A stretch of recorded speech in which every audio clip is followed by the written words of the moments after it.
abebembezi nibagira ngo government nebahereze sente nke z'enguuto bitu ngo nibazakukoresa nke nk'uko bazibahire okureba ngo umurimo murungi gwakorwa. Ninyenda tutamana ha oruguuto rwa Karemba kurraturema ruteji turuge ako batwara hanarwe burukire utayo sente za gamente rufumbiro rubi deke kahinguza yaja mutwana tukora oruguuto turebuke ngo twahika amarwaro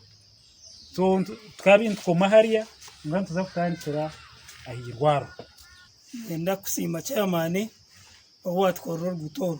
abantu abo batwire barya babo bagumiza mu barya babo kandi RDC ngo kuntwire ni ngambere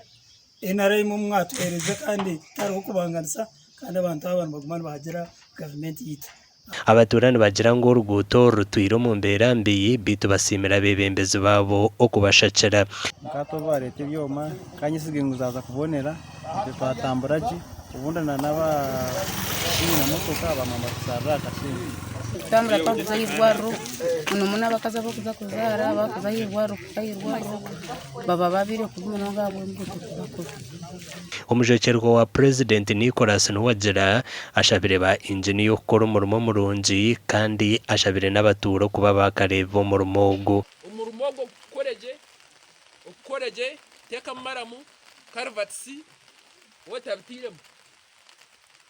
kano shawuni kugendana nyomba nyeta no sense man noteka kukoresha intu cyubwenire Mr Engineer.